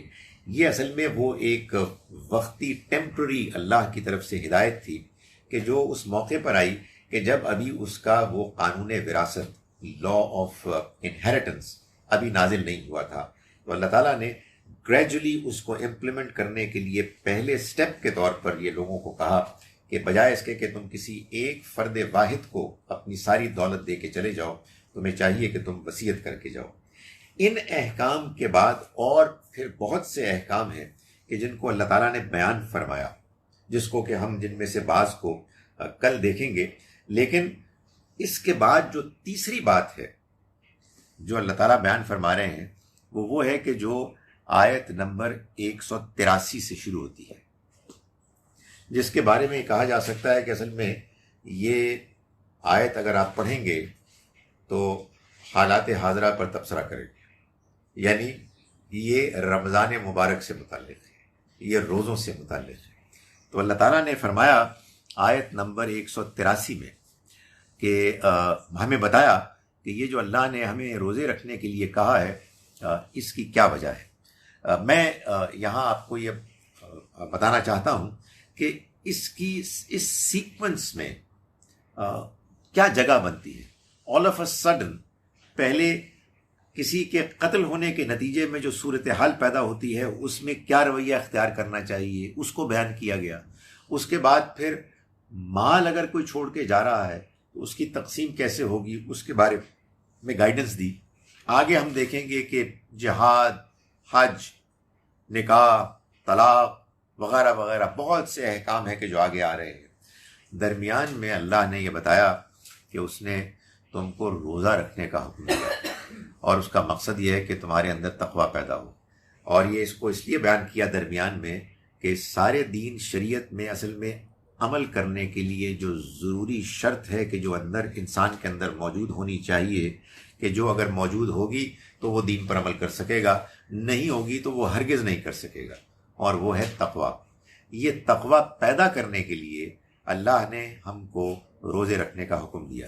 فرمایا ایمان والو، فرض کر دیے گئے ہیں تم پر روزے جیسا کہ فرض کیے گئے ان پر کہ جو تم سے پہلے ہو گزرے، تاکہ تم تقویٰ اختیار کرو، تاکہ تم حدود آشنا بنو، اللہ سے ڈرنے والے بنو۔ تم وہ زندگی گزارو کہ جس زندگی میں تم یہ جان لو کہ تمہیں اس دنیا میں جانور بنا کے نہیں بھیجا گیا، کہ جو تمہاری خواہشات ہیں، جو تمہارے میلانات ہیں، جو تمہاری انانیت ہے، اس میں جو کچھ بھی آتا ہے تم اپنی منمانی کرو، بلکہ اللہ نے اس دنیا میں تمہیں انسان بنا کر بھیجا ہے، اور انسان کا یہ شرف ہے کہ وہ یہ جانے کہ وہ بعض چیزیں کر سکتا ہے، بعض چیزیں نہیں کر سکتا، اس کی کچھ حدود ہیں۔ اللہ تعالیٰ یہ چاہتے ہیں کہ وہ ان حدود کے اندر رہ کے زندگی گزارے، تو اللہ نے تمہارے اوپر روزے اس لیے فرض کیے ہیں کہ تمہارے اندر وہ حدود آشنائی پیدا ہو۔ یہ کیسے پیدا ہوتی ہے؟ یہ اس طرح سے پیدا ہوتی ہے کہ ہم نے یہ دیکھا ہے کہ ہم صبح سے لے کے شام تک بھوکے پیاسے رہتے ہیں، اور ہمیں بھوک بھی لگتی ہے، پیاس بھی لگتی ہے، پانی بھی ہوتا ہے، کھانا بھی ہوتا ہے، مگر ہم اس سے فائدہ نہیں اٹھاتے۔ کیوں؟ اس لیے کہ یہ اللہ کا حکم ہے۔ اللہ کے حکم کی خاطر ہم اپنے آپ کو روکتے ہیں، سیلف کنٹرول ایکسرسائز کرتے ہیں۔ یہی وہ چیز ہے کہ جو تقویٰ ہے، کہ ہم یہ جانتے ہوئے کہ بعض وہ برائیاں کہ جو ہمیں اپنی طرف اٹریکٹ کر رہی ہیں وہ ہم نہیں کر سکتے، وہ ہمارے لیے ناجائز ہیں، وہ امورل ہیں، وہ ناپسندیدہ ہیں، اس لیے باوجود ان کے گلیمر اور اٹریکشن کے ہم ان کی طرف نہیں جائیں گے۔ یہی وہ چیز ہے کہ جس کو تقویٰ کہتے ہیں، یہی وہ خوبی ہے کہ جو اگر انسان کے اندر موجود ہوگی تو وہ اللہ کے دین شریعت پر عمل کر سکے گا. اگر اس کے اندر یہ ایبلٹی، یہ خوبی نہیں ہے تو عمل نہیں کر سکتا. اس وجہ سے اللہ تعالیٰ نے اپنی شریعت کے احکام کو ایک ترتیب سے بیان کرتے ہوئے درمیان میں روک کر روزوں کی فرضیت کو بیان کیا. فرمایا کہ یہ ہم نے اس لیے کیا تاکہ تم تقوی اختیار کرو. یہ چند دن ہیں، یعنی کوئی لمبے چوڑے دن نہیں ہیں. تقوی جتنی امپورٹنٹ ایبلٹی ہے، اس کو حاصل کرنے کے لیے اگر سال میں ایک مہینہ تم ایسے گزارو کہ جس کے نتیجے میں تمہارے اندر یہ تقوی پیدا ہو جائے تو یہ کوئی برا سودا نہیں ہے. پھر جو تم میں سے مریض ہو یا سفر کی حالت میں ہو تو وہ گنتی پوری کرے دوسرے دنوں میں. پھر اگر تم میں سے وہ ہوں کہ جو اس کی استطاعت رکھتے ہوں، افورڈ کر سکتے ہوں، تو وہ روزہ چھوڑنے پر اگر وہ بیمار ہیں یا سفر کی حالت میں ہیں تو ایک مسکین کو کھانا کھلا کر فدیے کے طور پر اپنے آپ کو روزے کے چھوڑنے کی ذمہ داری سے بچا سکتے ہیں. یہ اللہ تعالیٰ نے ایک وقت تک اس حکم کو دیا، اور بعد میں اگلی آیت میں ہم دیکھیں گے کہ یہ حکم ختم ہو گیا. اللہ نے یہ طریقہ قرآن کے نزول کے زمانے میں اختیار کیا کہ اس نے لوگوں کو گریجولی اپنے دین کی طرف آنے کی دعوت دی. اللہ جانتا ہے کہ بندے کمزور ہوتے ہیں، ہمارے اندر بہت سی خامیاں ہیں. اگر ہم دین پر عمل کرنے کے لیے آگے بڑھیں گے تو ہمارے اندر کا نفس، ہمارے اندر کی رکاوٹیں ہمیں روکیں گی. چنانچہ اللہ نے اس کا لحاظ رکھتے ہوئے، اس کا خیال رکھا ہے کہ اپنی شریعت کو امپلیمنٹ کرتے ہوئے بھی اس میں ایک گریجول پروسیس آف امپلیمنٹیشن کو بحیثیت ایک پالیسی کے اختیار فرمایا. چنانچہ شروع میں اس بات کا امکان تھا کہ اگر آدمی بیماری کی وجہ سے یا سفر کی وجہ سے روزہ نہیں رکھ سکتا تھا تو جو روزے وہ چھوڑتا تھا اس کی جگہ پر وہ ایک روزہ چھوڑنے پر ایک مسکین کو کھانا کھلا کر اپنے چھٹے ہوئے روزوں کا وہ مداوع کر سکتا تھا، فدیہ ادا کر سکتا تھا. فرمایا کہ اگر تم روزے رکھو تو یہ تمہارے لیے زیادہ بہتر ہے. یعنی فدیہ ادا کر دو، مسکین کو کھانا کھلا کے، یہ تمہیں اجازت ہے، لیکن تم روزہ رکھو، یہ تمہارے لیے بہتر ہے اگر تم واقعی جانتے ہو. اس زمانے میں بھی یہ بتا دیا. یہ اگلی آیت مبارکہ آئی جو بالکل واضح ہے کہ یہ آیت آئی ہے کچھ سالوں کے بعد، اگرچہ کہ یہاں اس کو پلیس کیا گیا ہے امیڈیٹلی آفٹر ورڈز. یہ قرآن مجید کی جو آیات کی پلیسمنٹ ہے یہ حضور نے کروائی اللہ کی سپرویژن میں، اور اب قرآن ہم کو ایسے ہی ملا ہے کہ ہم اس کو پڑھیں اور اس میں اپریشیٹ کریں کہ کون سی آیت ہے کہ جو کیا بات کر رہی ہے اور وہ کس کے بعد آئی ہے.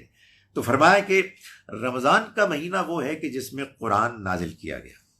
یعنی اللہ نے رمضان کے مہینے میں مسلمانوں کو حکم دیا کہ وہ روزہ رکھیں، اور فرمایا کہ یہ رمضان کا مہینہ ہے کہ جس میں قرآن نازل ہوا.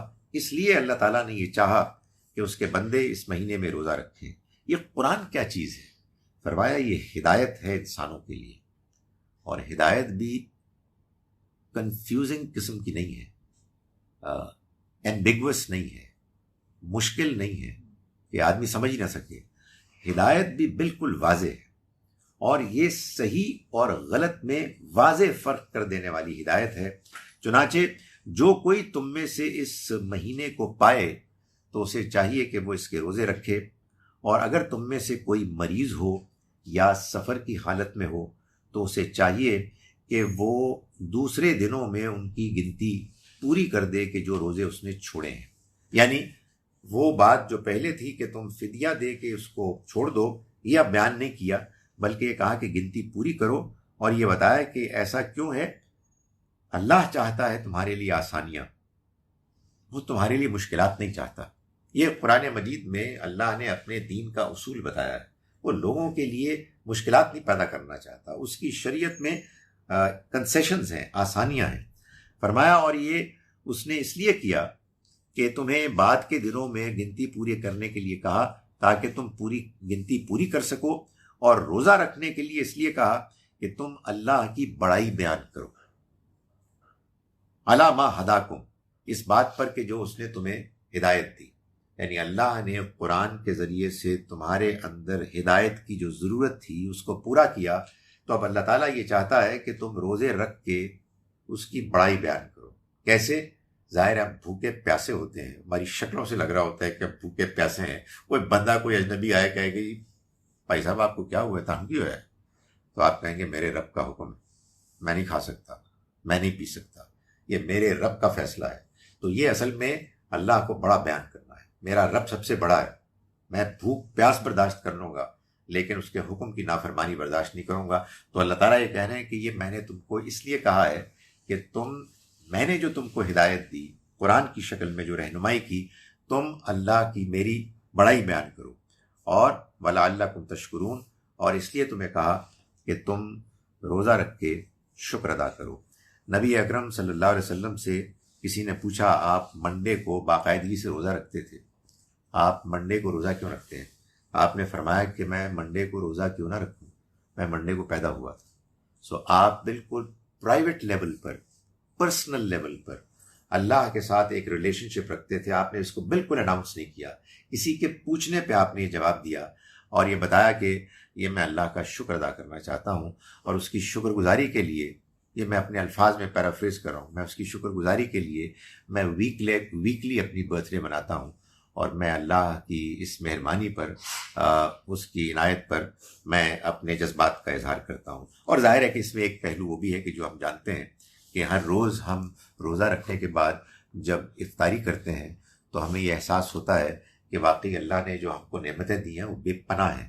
ان نعمتوں سے تھوڑی دیر کے لیے، چند گھنٹوں کے لیے جب ہم محروم ہو کر دوبارہ ان کو اویل کرتے ہیں تو ہمارے اندر اللہ کی شکر گزاری کے جذبات پیدا ہوتے ہیں۔ آج کے لیے میں نے اتنی ہی آیات پریپیئر کی تھی۔ اقول قولی ھذا واستغفر اللہ لی ولکم۔ اس کے بعد اب آپ کے سوالات کے لیے میں حاضر ہوں، اگر آپ کرنا چاہیں۔ ویسے کوئی ضروری نہیں ہے کیونکہ یہاں بھی موجود ہیں۔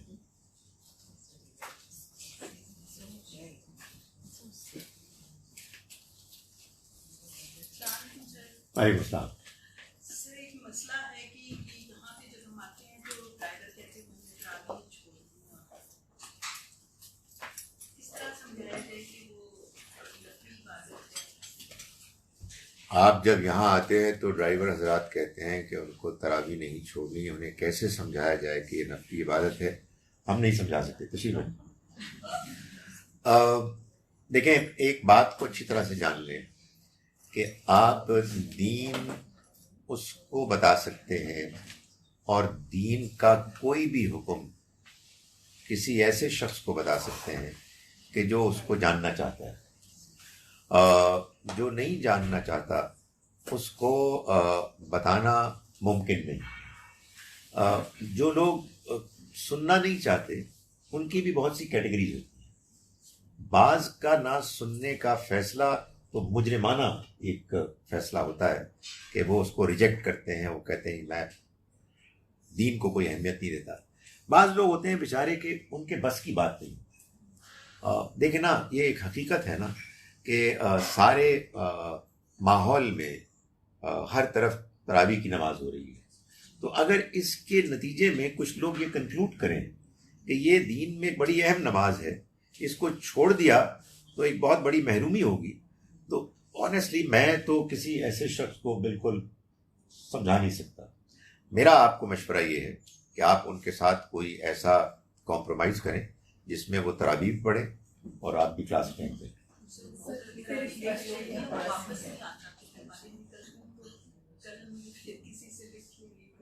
نہیں تو کیا وجہ ہے کہ وہ اگر یہاں قریب میں کسی تراویح کی نماز کو اٹینڈ کر کے واپس کیوں نہیں آئیں گے؟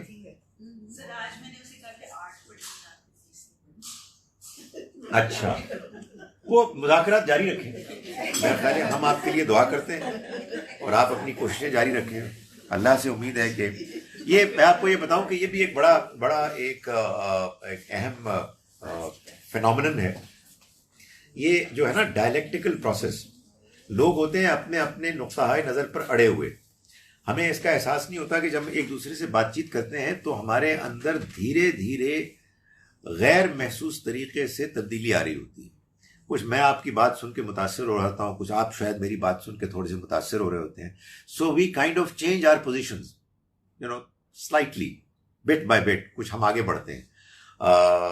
تو اس لیے میرا خیال ہے کہ اپنی بات کریں, ان کی بات سنیں, کچھ خبر نہیں کہ وہ بات کو مان لیں.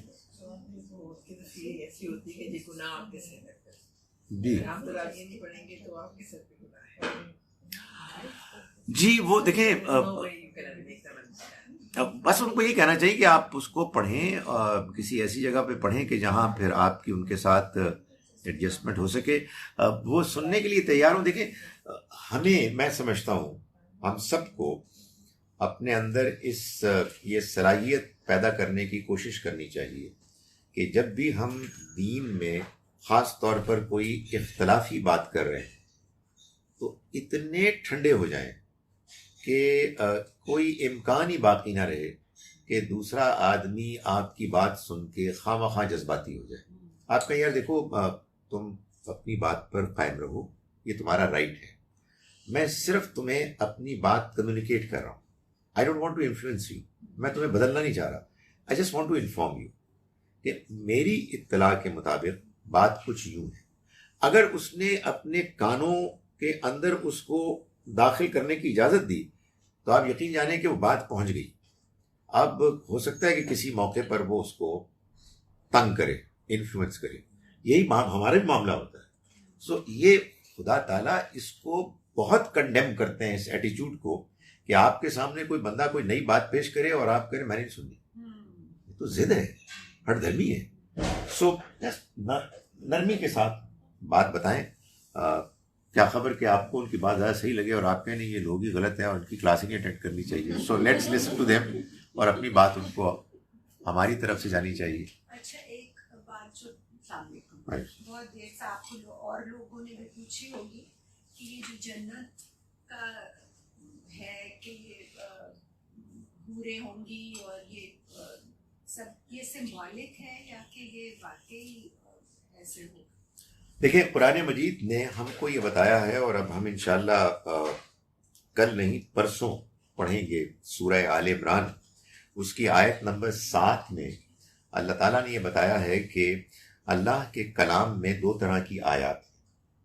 ایک کیٹیگری اس کی آیات کی وہ ہے کہ جس کو متشابہات کہتے ہیں, جو میٹافوریکل, جن کو قرآن مجید نے ڈسکرائب کیا ہے عربی زبان میں, ان لوگوں کی ذہنی سطح کو سامنے رکھ کر کہ جو اس کے امیڈیٹ ایڈریسز تھے, یعنی عرب کے بدو, ان کو یہ سمجھایا ہے کہ اللہ جب اپنے پسندیدہ بندوں کو انعام دے گا تو وہ انعام اپنی ظاہر میں کس شکل کا ہوگا. ایک تو اللہ نے جنت کی نعمتوں کو ڈسکرائب کیا ہے کچھ پرنسپلز کی بنیاد پر, جن میں سے ایک میں نے ابھی بیان کیا آپ کے سامنے آج کے سبق میں, کہ وہاں نہ کوئی مستقبل کا خوف ہوگا, نہ کوئی ماضی کا غم پچھتاوا ہوگا.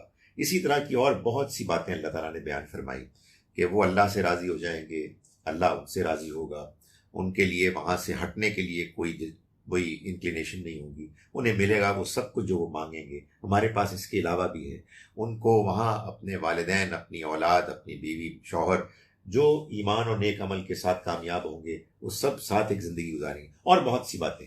لیکن اس کے علاوہ اللہ نے جنت اور جہنم اور اسی طرح سے بعض دوسری چیزوں کو انسانی زبان میں ڈسکرائب کیا ہے ایک تصویر سامنے رکھنے کے لیے. قرآن نے اس کو واضح کر دیا کہ یہ جو ڈسکرپشن ہے یہ میٹافوریکل ہے, یعنی اس کو لٹرل سینس میں نہ لیں. چنانچہ آپ یہ دیکھیں گے کہ قرآن مجید میں بعض جگہوں پر بعض ایسے کپڑوں کا ذکر ہے کہ جو کپڑے اس زمانے کے جو رومن اور پرشین امپائر کے جو بڑے بڑے لوگ ہوتے تھے, پرنسز, وہ پہنا کرتے تھے, اور یہ لوگ ان کو جانتے تھے. گاؤں تکیے لگائے ہوئے ہوں گے, آرام سے لیٹے ہوئے ہوں گے, مخمجی. تو یہ سب کچھ ان کے لیے. کبھی غور فرمایا آپ نے کہ جنت کی نعمتوں میں انگور ہے, کھجور ہے, کیلا ہے, آم نہیں ہے. وجہ یہ ہے کہ آم عربوں کے کو معلوم ہی نہیں تھا, تو ان کی بات کو سامنے رکھ کر بیان کیا ہے. ہیونگ سیڈ دیٹ, قرآن مجید نے یہ جو معاملہ ہے مردوں عورتوں کا, اس کو سورہ نور سورہ نمبر 24 کی آیت نمبر 26 میں یہ بتایا ہے کہ خبیث مردوں کے لیے خبیث عورتیں ہوں گی، خبیث عورتوں کے لیے خبیث مرد ہوں گے، پاکیزہ مردوں کے لیے پاکیزہ عورتیں ہوں گی، پاکیزہ عورتوں کے لیے پاکیزہ مرد ہوں گے. یہ اللہ تعالیٰ نے ڈسکرائب فرمایا ہے. اور کسی نے مجھے کہا کہ جی تو پھر تو وہاں ان کو خبیث مردوں کو بھی خبیث عورتیں مل ہی جائیں گی نا. میں نے کہا نہیں، آپ بات نہیں سمجھے، آپ کا ذہن کہیں اور جا رہا ہے، آپ اپنے ذہن کو واپس لائیں. یعنی اللہ تعالیٰ بتا رہے ہیں کہ ابو لہب خود بھی جائے گا اور اس کی بیوی بھی جائے گی، اور وہ اس کے لیے اذیت کا باعث بنے گی اور وہ اس کے لیے اذیت کا باعث بنے گا. یہ وہ والی رفاقت نہیں ہوگی کہ جو آپ سوچ رہے ہیں. سو اللہ تعالیٰ نے اصل میں اصولی بات بیان کر دی ہے. باقی اگر اس کے بعد لوگوں کو حوروں کے ہائٹ کی دلچسپی ہے اس میں اور ان کی آنکھوں میں دلچسپی ہے تو یہ ان کا ذوق ہے.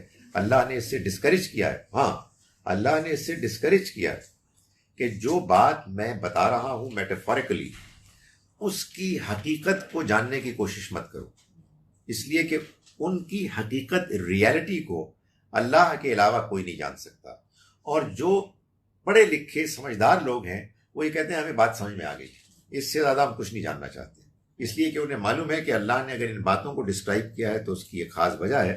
باقی جیسا کہ میں نے عرض کیا کہ لوگوں کے اپنے اپنے ٹیسٹ ہوتے ہیں، وہ اس کے مطابق لوگوں کے سامنے بات کرتے ہیں ان کو اٹریکٹ کرنے کے لیے. مجھے کبھی سمجھ میں نہیں آئی کہ اس طرح کی ڈسکرپشن سے کوئی بندہ اٹریکٹ کیسے ہوتا ہے. حوروں کا ذکر اس طرح کی سن کے کہ جو اتنی لمبی ہوگی بندے کو خوف نہ پیدا ہو جائے، تو پھڑ کے جب کٹنا شروع کرے گی تو بندہ کدھر جائے گا. تو ایسی بیکار بات ہے. جی، وہ ان کا کیا بلیف ہے، وہ کس چیز اس لائف کو کیسے جسٹیفائی کرتے ہیں؟ ایتھیسٹ. دیکھیں، میں آپ کو بتاؤں کہ جو میں آپ کو ماڈرن ایتھیسٹ کے بارے میں ایک بریف سی بات بتاتا ہوں. لمبی چوڑی بات تو ظاہر ہے کہ جب آپ کو ان سے ملاقات ہوگی تو آپ ان سے بات کریں گی اور وہ آپ کے 14 طبق روشن کریں گے. لیکن میں صرف آپ کو مختصراً یہ بتا رہا ہوں کہ وہ یہ کہتے ہیں، اور بڑی تعداد میں اب وہ پیدا ہو گئے ہیں، اور پڑھے لکھے لوگوں کے ہاں اس میں ایک فیشن بن گیا ہے کہ you know what, I am an atheist. So وہ کیا کہتے ہیں؟ وہ یہ کہتے ہیں کہ دیکھو تم لوگ جو ہو نا مذہب کے ماننے والے، تم بڑے معصوم لوگ، تم نے ایک خدا بنا لیا، گڑھ لیا ہے اس لیے کہ تمہاری مجبوری تھی، لیکن تم اتنے بیوقوف ہو کہ تمہیں معلوم ہی نہیں ہے کہ زمانہ بدل گیا ہے. بھائی ایک زمانہ تھا کہ بارش ہوتی تھی تو بندہ پوچھتا تھا کہ کیسے ہو رہی ہے اللہ، زلزلہ آتا تھا کیسے آتا ہے اللہ، بچے کدھر سے آتے ہیں اللہ، بندہ مرتا ہے کیسے مرتا ہے اللہ، سب کے لیے اللہ ہی اللہ تھا. مجبوری تھی، کچھ معلوم ہی نہیں تھا. اب صورتحال یہ ہو گئی ہے کہ ہم کو سب کچھ معلوم ہو گیا ہے، بارش کیسے ہوتی ہے، زلزلہ کیسے آتا ہے، اولاد کیسے ہوتی ہے، وغیرہ وغیرہ. اچھا، تمہارا مسئلہ یہ تھا کہ تم یہ کہتے تھے کہ دنیا کا بنانے والا وہ ہے اور دنیا کو چلا وہ رہا ہے. اب ہمیں معلوم ہو گیا کہ دنیا کیسے بنی، بگ بینگ سے شروع ہوئی اور ایک ایولیوشن کا پروسیس ہے کہ جس کے نتیجے میں یہاں تک پہنچی ہے. So now we don't need God. God کا ایک بڑا یوزفل کانسیپٹ تھا سم ٹائم اگو، ہم اس کی رسپیکٹ کرتے ہیں، لیکن اب پلیز ضد مت کریں. اور اب آپ کے سامنے جو ایک روشنی آ گئی ہے علم کی، سائنس کی، تو اس کے بعد اب آپ اپنے پرانے دقیانوسی خیالات کو چھوڑیں اور اس طرف آئیں. آپ کہیں گے کہ آپ اتنے زور و شور کے ساتھ ان کا عقیدہ بیان کر رہے ہیں، آپ کا کیا عقیدہ ہے؟ میں گزارش کروں اصل میں ان کی جو انڈرسٹینڈنگ میں آپ مجھ سے پوچھ سکتے ہیں کہ آپ اتنے جوش سے ان کی بات کو کیوں بیان کر رہے ہیں. اس کا جواب میں آپ کو دیتا ہوں. اس کا جواب یہ ہے کہ یہ کام قرآن کرتا ہے. یعنی قرآن مجید نے جب اپنے سے مخالف نقطۂ نظر رکھنے والوں کی بات بیان کی ہے تو آپ کبھی غور کریں، ہمارے ماحول میں دو ہی چیزوں سے ہم آشنا ہے نا، ایک مذہب اور ایک سیاست ہے. دونوں میں جو لوگ کسی دوسرے نقطۂ نظر کو کہ جو ان کا مخالف نقطۂ نظر ہے جب ڈسکرائب کرتے ہیں تو اتنے گھٹیا طریقے سے کرتے ہیں کہ سننے والا کہے کہ یار تھو یہ کہہ رہے. مخالف نقطۂ نظر کو بیان کرنے میں اتنی بےایمانی کرتے ہیں ہم لوگ کہ سننے والا یہ کہے کہ نہیں یار اگر یہ بات کریں تو بہت ہی گھٹیا بات کر رہے ہیں. قرآن مجید اس کے برعکس اپنے مخالفین کی بات اتنے امپریسو طریقے سے کرتا ہے کہ بندہ تھوڑی دیر کے لیے سوچتا ہے کہ یار واقعی بات تو ہے. معلوم ہے کیوں؟ اس کی وجہ بڑی سمپل ہے. اس کی وجہ یہ ہے کہ آپ اللہ کے پیغام کو یا فار دیٹ میٹر کسی حقیقت کو بھی سمجھ ہی نہیں سکتے جب تک کہ آپ کے اندر اس کے لیے صحیح بھوک، پیاس، تڑپ، خواہش پیدا نہ ہو. آپ کے اندر سوالات ہی پیدا نہیں ہوئے ہیں، آپ کے اندر بے چینی نہیں پیدا ہوئی ہے، تو آپ کو اس کی قدر کیسے آئے گی؟ وہ بے چینی، وہ بھوک، وہ پیاس پیدا ہوتی ہے جب آدمی کسی دوسرے نقطۂ نظر کو سمجھتا ہے اور پھر ہڑبڑاتا ہے، کنفیوزڈ ہوتا ہے، اور پھر کہتا ہے یار مجھے جواب دو اس کا، یار میں کچھ کنفیوز ہو گیا. تو اللہ تعالیٰ نے یہ کیا ہے. تو میں گزارش کر رہا تھا کہ ایتھیس یہ بات کہتے ہیں. میں اس کے جواب میں گزارش کرتا ہوں کہ ایتھیس کا یہ کہنا اصل میں ایک گڑبڑ ہے. وہ اصل میں یہ کر رہے ہیں کہ وہ ایک سوال کا جواب دے رہے ہیں جو اصل سوال ہی نہیں ہے، اور دوسرے سوال کو یا اگنور کر رہے ہیں یا اس کا بہت ہی پریشان کن حد تک بھونڈا جواب دے رہے ہیں. سوال ہے why does everything happen. اس میں کوئی شک نہیں ہے کہ سائنس نے اس کو بہت اچھے طریقے سے بیان کر دیا اور مزید بیان کر رہا ہے. بارش کیوں ہوتی ہے، زلزلہ کیوں آتا ہے، وغیرہ وغیرہ. وائی. مگر میرا سوال وائی ہے ہی نہیں، ہمارا سوال ہو ہے. ہو از ڈوئنگ اٹ. تمہارے میں کہتے ہیں نو بڈی. مطلب کیا فضول بات ہے. یعنی میں یہ کہتا ہوں کہ ایتھیزم سے زیادہ بلائنڈ کوئی فیتھ نہیں ہے. وہ اصل میں جو ہمارا خدا ہے وہ اس کائنات کو وہ خدا سمجھتے ہیں. یعنی یہ اتنی حکمت، یہ رحمت، یہ پروویڈنس، یہ قدرت کہاں سے آئی؟ آپ سے آپ آئی، خود بخود آئی. میں یہ کہتا ہوں کہ انسانوں کے پاس دو چوائسز ہیں. They have got one of the two things to believe in. God اور فلوک. خدا یا تکا، یا اللہ ہے یا فلوک ہے، آپ سے آپ ہو رہا ہے. پتہ نہیں کیا چکر ہے. خیر مجھے معلوم ہے کیا چکر ہے. بات یہ ہے کہ یہ ایک لمبی سٹوری ہے، مگر اس کا اگر لبے لباب میں بیان کروں تو اصل میں یہ ٹریڈیشنل ریلیجن سے ریئیکشن. وہ ٹریڈیشنل ریلیجن جو پہلے رومن کیتھولک تھا ویسٹرن یورپ میں، جس کی غلط پالیسیوں کی وجہ سے لوگوں کے اندر ایک ریئیکشن پیدا ہو گیا. وہ لوگ سوچنے والے لوگوں کو ٹارچر کرتے تھے، سائنسدانوں کو وہ مارتے تھے. گلیلیو نے اگر ان کے نقطۂ نظر کے خلاف ایک سچی بات کر دی تو انہوں نے اس کو زبردستی اس سے اس بات کو واپس لینے کا پر مجبور کر دیا، وغیرہ وغیرہ. چنانچہ اس بھیانک ڈارک ایجز کے دور کے بعد جب ویسٹرن یورپ کو آزادی ملی تو ان کا یار اپنا مذہب اپنے پاس رہو. تمہیں اگر گرجے میں جا کے سکون ملتا ہے جاؤ، ہمیں تمہیں روکیں گے نہیں. مگر تم پارلیمنٹ میں آؤ گے، یونیورسٹی میں آؤ گے، مارکیٹ میں آؤ گے تو you will not talk about religion اور گاڈ، بیکاز ہم یہ اب جانتے ہیں کہ یہ مذہب جو ہے یہ اصل میں سب سے بڑی رکاوٹ ہے ترقی کے راستے میں. میں مسلمانوں کو یہ کہتا ہوں کہ اب لوگوں کو دین سے دور بھگانے کے لیے سب سے بڑا رول ہم مسلمانوں میں سے بعض ادا کر رہے ہیں.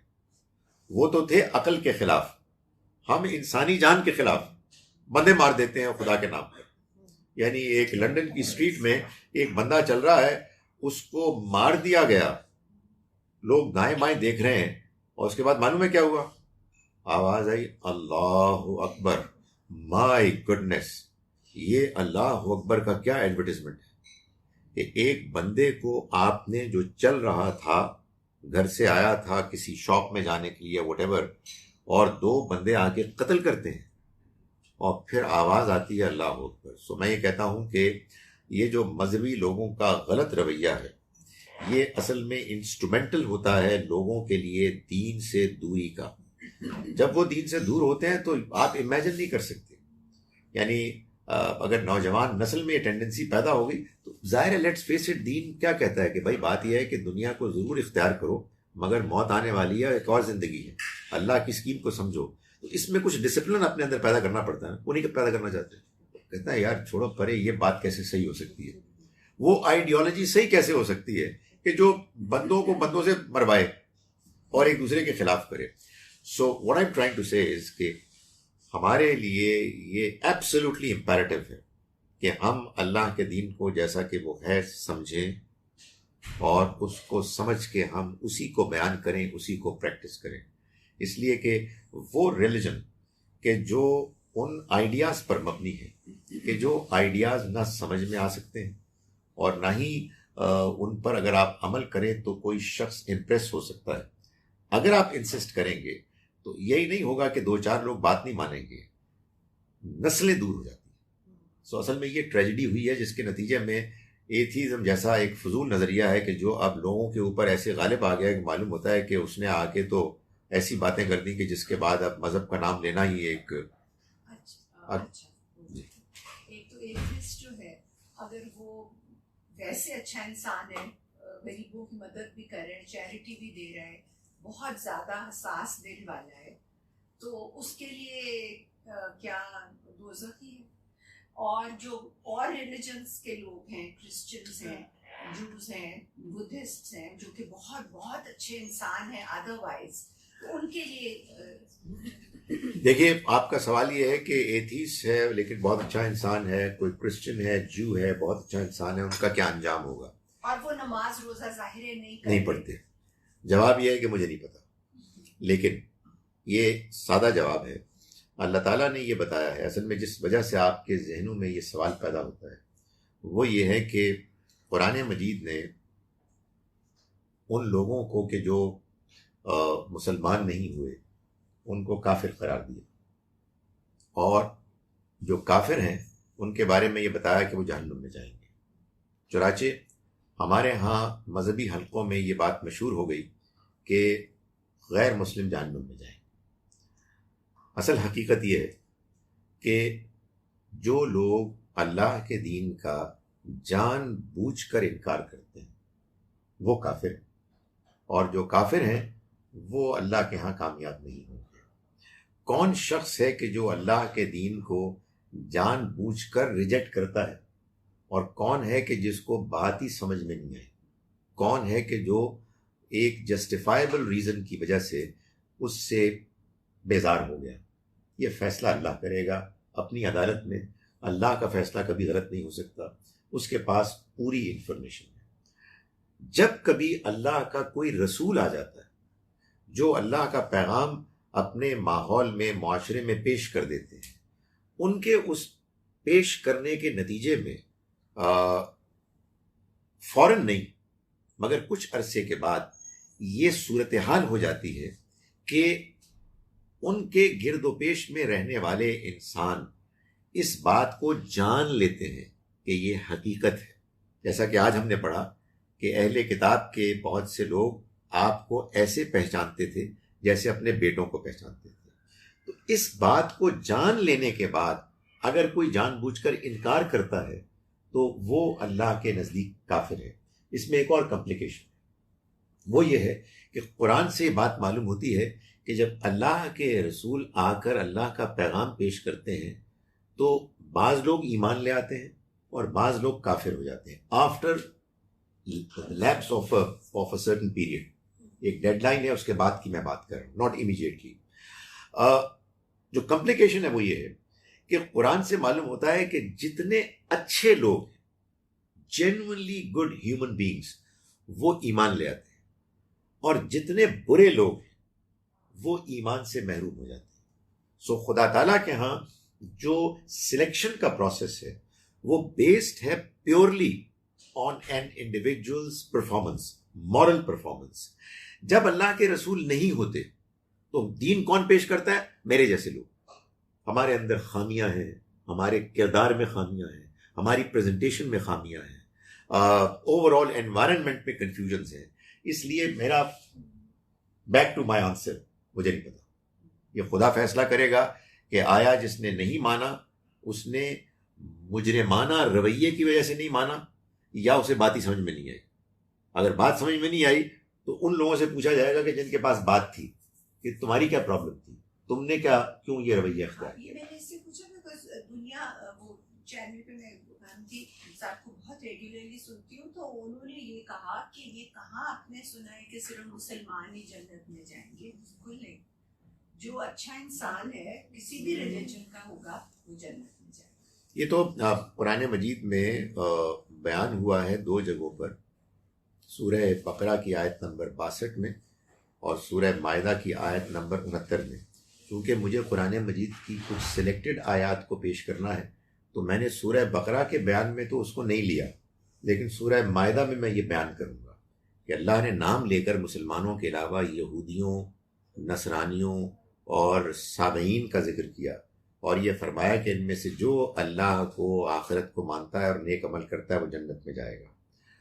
میں نے آپ کو بتا دیا کہ قرآن مجید میں جو بات بیان کی گئی ہے وہ یہ ہے کہ جو جانتے بوجھتے ہوئے حق کا انکار کرے گا وہ مارا جائے گا۔ اس میں جو پریشانی کی بات ہے مسلمانوں کے لیے، مسلمان کہتے ہیں جس نے کلمہ پڑھ لیا وہ جنت میں جائے گا، جس میں کلمہ نہیں پڑھا وہ جہنم میں جائے گا۔ As simple and over simplified version of understanding is that.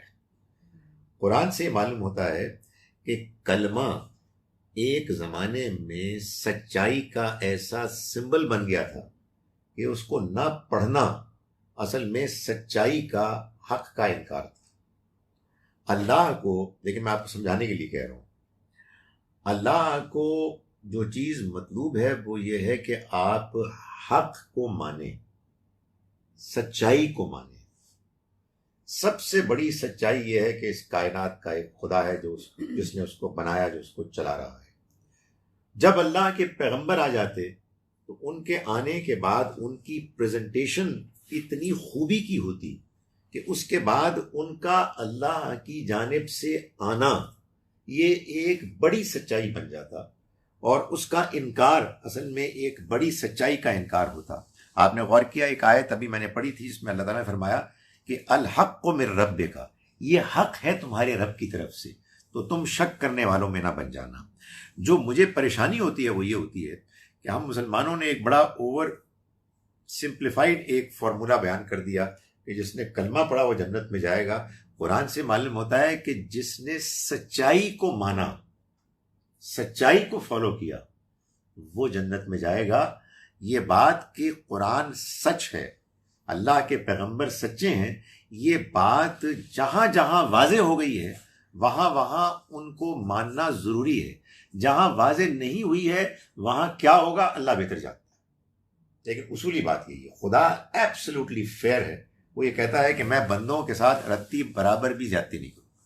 یہاں پر ایک سوال اور آ رہا ہے کہ جتنا تو خدا کی طرف سے رسولوں کو ماننا ہے وہ تو یہاں بڑا کلیئر ہے، اور نماز اور کلمہ بھی ہر انسان پڑھ سکتا ہے۔